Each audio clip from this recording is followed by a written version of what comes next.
Likutei Sichos, Chelik Chav Gimel, volume 23, the Sicha for Matos-Mas'ei and Menachem-Av. This Sicha will explain the meaning of the name of this month, namely Menachem-Av. Also, it will discuss the true spiritual aspect of our tefillos, of our davening. As a means of introduction, briefly, to help us easier flow through the Sicha, the months of the Jewish calendar have names. Well, if you look in the Torah, originally they don't have names. It was the first month, the second month, the third month, and so on. However, as the Chazal tell us, that these names, Alu Imahim Mi Bavel, when they ascended, when they came up from Bavel to rebuild the second Beis Hamikdash, that's when these names came up. And of course the question is, do these names have a, so to speak, spiritual value? In other words, do they hold any weight? And the answer is absolutely yes. First of all, in halacha, when you write an official document, especially one as crucial as a get, God forbid, a divorce decree or a ksuba, you have to write the correct name of the month. And if you don't, then it becomes questionable as to the validity of that document. Another thing, we know in general, and the Rebbe always put great emphasis on this, that Minhag Yisrael, a custom that is widespread amongst Jews, has great weight. Another thing to be familiar with, Golus, when we say that we're in exile. Who's in exile? Well, of course we, the Jewish people, are in Golus, but then there is also, as the Chazal tell us over and over again, there is Golus Hashchina, so to speak. Hashem, the Shechina, the presence of Hashem, is also in Golus. Another thing to be familiar with, when the Chazal sometimes tell us Ein and then Ella, meaning they say, for example, Ein oimdim li'yispalel, you do not set yourself to pray, Ella only. Typically this means that it's great emphasis. This tells us that it's exclusively for that reason. Otherwise it could have just said, oimdim li'yispalel mitoich, whatever. However, they said it, Ein oimdim Ella. Ein Ella means that it's absolute emphasis. It underscores that this is absolute. Another thing to be familiar with is the concept of bechira, choice. In general, as Sichos explains, true choice applies only when the two things from which one is being chosen, or the several things, are all absolutely equal. You see, if you have, let's say for example, if somebody, I'm just using a random example, somebody craves an apple, and in front of them there are apples and oranges, and the word choice doesn't apply. Oh, I chose the apple. No, you didn't choose the apple. That's what you wanted, and that's what you took. However, if let's say one craves an apple, and there are two apples, or three or more, that are exactly the same. They all taste the same. They all have the same flavor. They all look as good as the other, and yet you say, I am going to choose this one over the others. That's where the true essence of choice applies. As Chassidus explains, another point, that bechira, true choice, especially when it comes from Hashem, is mushrash in atzmus. Literally translated, it is rooted in the essence of Hashem. In other words, it's beyond any whatsoever giluyim, levels of revelation, because levels of revelation, think about it in our realm, it's as if there is some aspect of rationale. Like I said before, if I want this over that, because this is what I need, that is not what I need, or this I need more than that. Whereas when they're all equal and I choose this is something that comes from the essence. And in the case of, as we'll see in the Sicha, in the case of Bnei Yisrael, we'll see how that applies to us, where it comes from the essence of Hashem. So let's get into the Sicha. The Parshios, Matos and Mas'ei, are very connected to the month of Av. Where do we see that? Because always they're read either in Shabbos Mevorachim, the Shabbos immediately preceding the month of Av, or on the first Shabbos of Menachem-Av. And according to the famous statement by the Shalah HaKadosh, that the parashas of the week that are read around a certain events have a strong inherent connection to that event, that means that not only is there a general connection between Matos and Mas'ei to the 3 weeks in general, but specifically to the month of Av. Now, what is the month of Av? As we mentioned in the introduction, the Minhag Yisrael, the Jewish custom is to refer to it not just as the month of Av, but as Menachem-Av. And this actually has halachic ramifications to the extent that not only that it has to be written correctly, but it's brought down in halacha that if somebody just wrote the month of Menachem, that already counts, and it's a valid, in the case of a get or a ksuba, it's a valid document. Why? Because the word Menachem is inherently connected to Menachem-Av. Menachem means to console, to comfort. Now, what is this idea? What is really the idea behind it? If you think about it, like I said, what is the meaning of the word Menachem? It means solace, to console, to comfort. And what is Av? Av means a father. For us, who is this, quote, father? Well, obviously, Avinu Shebashamayim, our Father in heaven. Now, if the name of the month would have been Av Menachem, it would have made perfect sense. The Father consoles us, He gives us solace, He's going to bring the Geula, and so on. However, what is the name of the month? Menachem-Av. That means that the essence of the month is, the idea of this month is that the month consoles, brings solace to the Father. In fact, this is very reminiscent of the saying of Chazal. In the Gemara Brachas, it's brought down that it says over there that, so to speak, Hashem moans and Hashem is sad and He's in mourning. As it says there, quote, Oy loy la'ov shehigla es banav. That woe is to a father that had to exile his children. That, so to speak, Hashem is in pain. And we console Him, or the month, the essence of the month consoles Him. This will help us understand this emphasis that we just made, that it's Menachem-Av, that we are consoling, we are bringing solace and comfort to the Father, to our Father in heaven. This will help us understand the connection to these two parshios, as we said that there has to be an inherent connection as they coincide. In Parshas Matos, Hashem directs Moshe to fight, to wage a war against Midian, who caused the Jews to sin, and as a result, a great plague broke out. And how does he term it? How does he define it? What is this war? What is the purpose, the objective? He says, Nekoim nikmas b'nei Yisrael me'es abanyanim. You should avenge from the Midianim the honor, the avenging of the Jewish people, of the Bnei Yisrael. However, when Moshe goes and delivers this directive to the Jewish people, what does he say to them? That the purpose of it is Laseis Nikmas Hashem b'Midian. This is to give the avenging of Hashem in Midian. And as it says in the Sifri, that what Moshe was telling them, Loi Nikmas Basib Adam Atem Noikma. You're not over here out to avenge merely the honor and for the sake of a Basar Adam, a mortal being. Rather, you are going now to a holy war to avenge the honor of Hashem, quote, Misha Omar V'Hoya Olam, the one who created the entire world. So here we see a connection that it's not just about the honor of the Jews, it's about the honor of Hashem. Then, in Parshas Mas'ei, we also see a parallel. What is that? It says over there, Hashem discusses how crucial and how important it is to behave properly once you get into the land of Israel. It says, "V'loi sitame yesa'aretz."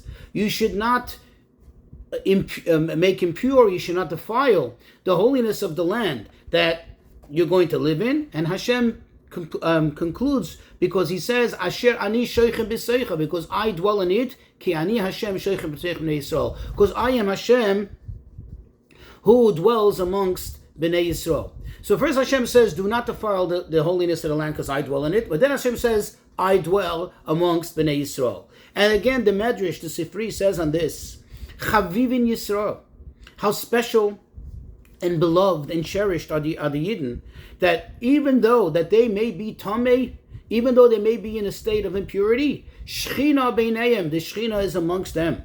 And then it continues, it says, Chavivin Yisrael, how special and how beloved are the Jewish people. Shebekom mokim shegolu, any place that they've been exiled to.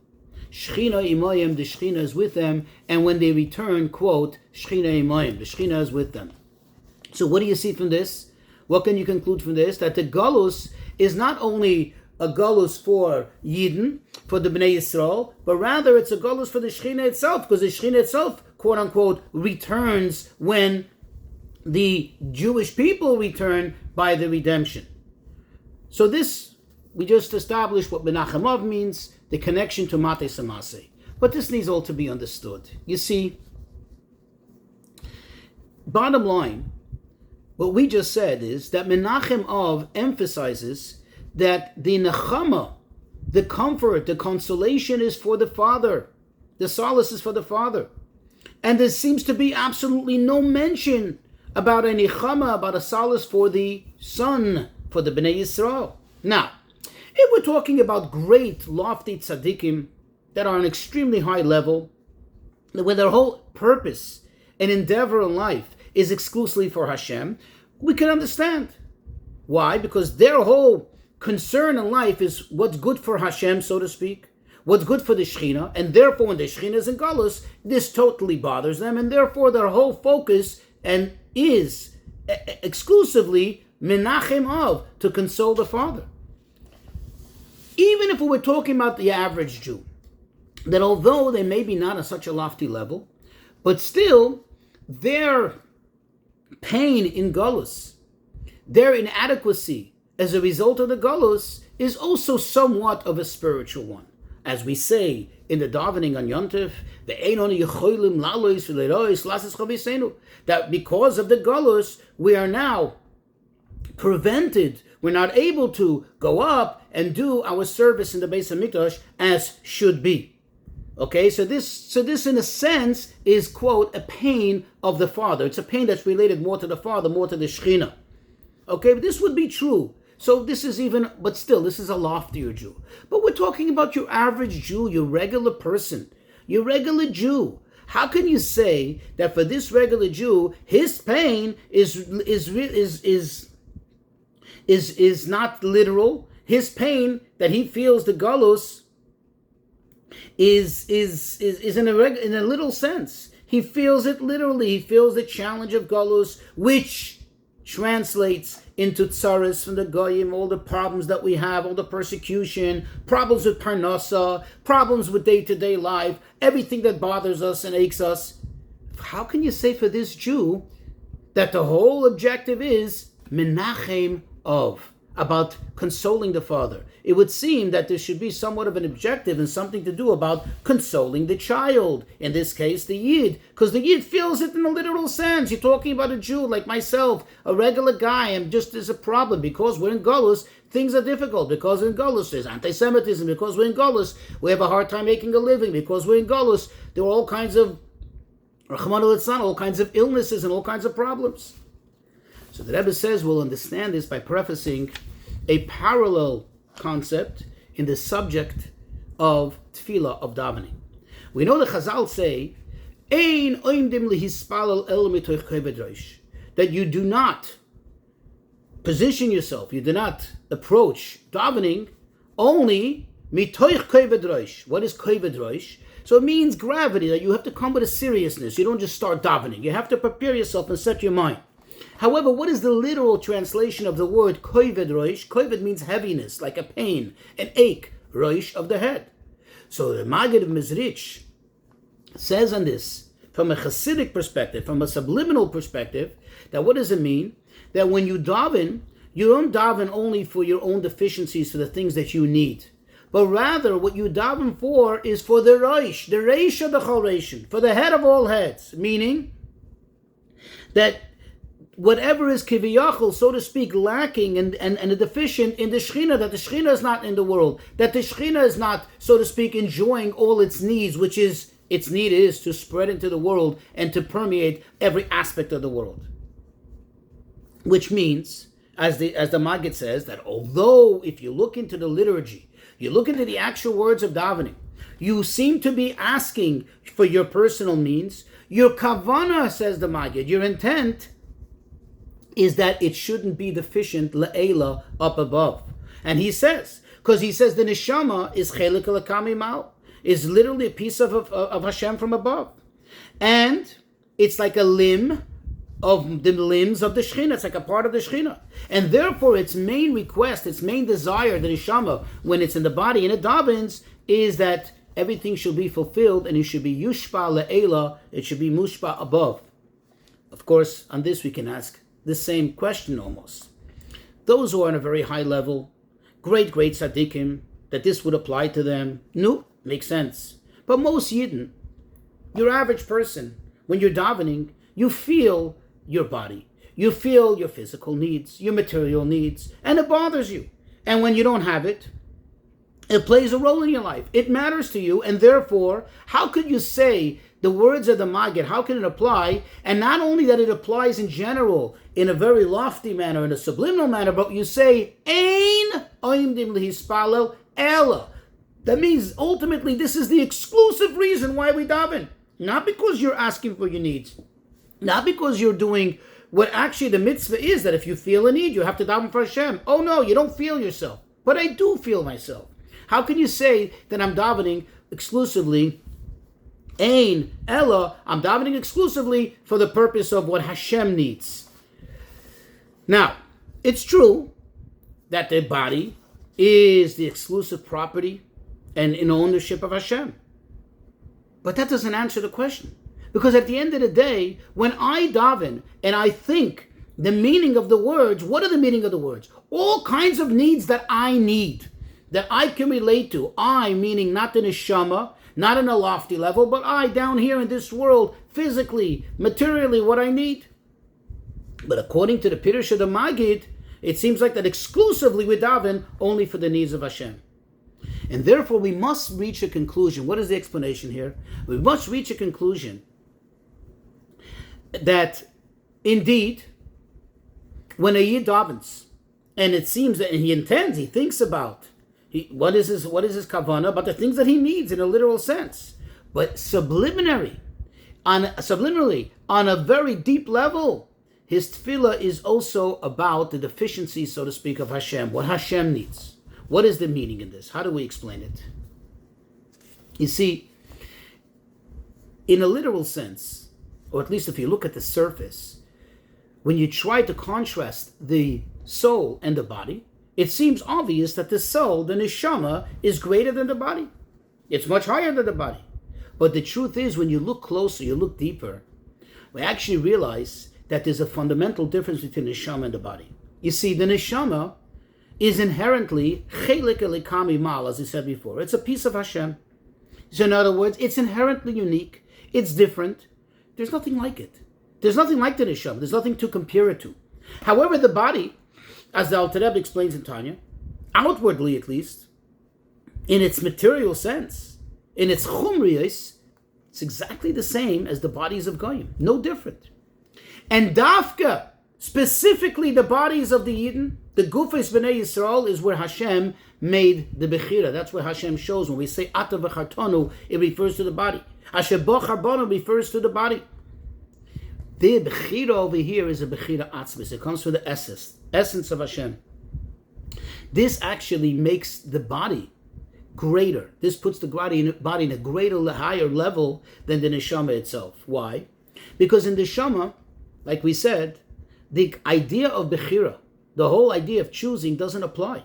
Because there's nothing that parallels it.